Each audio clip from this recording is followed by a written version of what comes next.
I have a question for you. I know right now you may be looking at people who appear to be living better and doing better. But God told me to come on here and give you a suggestive reframe. What was your mother, your grandmother, and the women in your family doing at your age?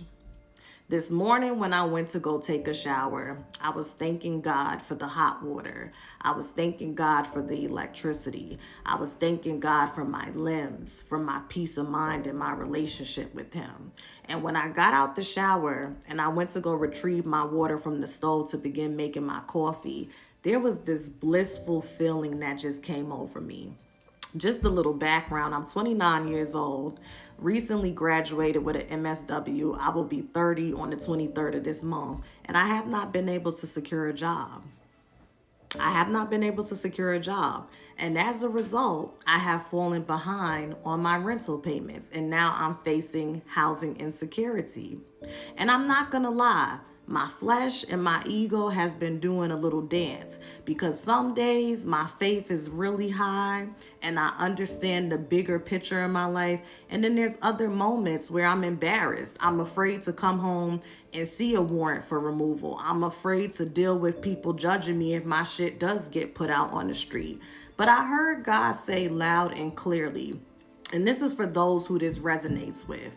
What was your late mother, God rest her soul, and what was your late grandmother, God rest her soul as well, doing at the age of 29?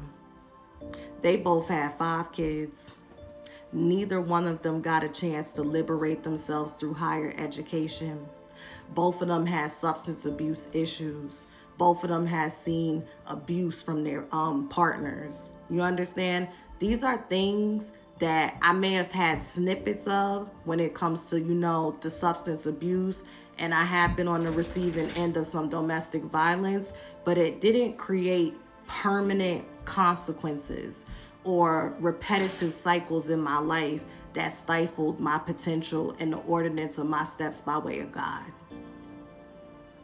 And I've really been sitting with that all morning into the afternoon, even cried a little bit. And God said, go share that message for whoever it relates to. I get in this day and age with social media, it's easy to compare and contrast.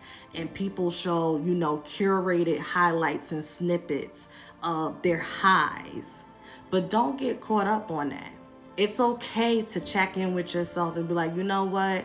I don't have the bandwidth and capacity to maintain my faith in God's plan while also observing the plan that God has for others.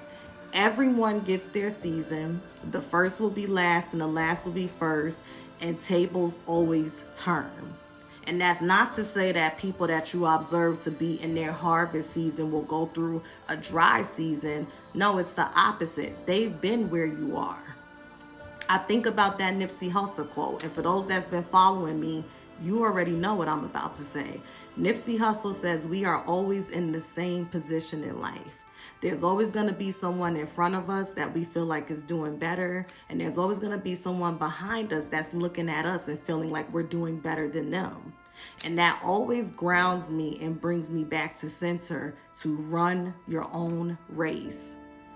Cultivate your own personal relationship with your higher self, and then bow to your higher self and always return to your higher self when you get too caught up in the material world.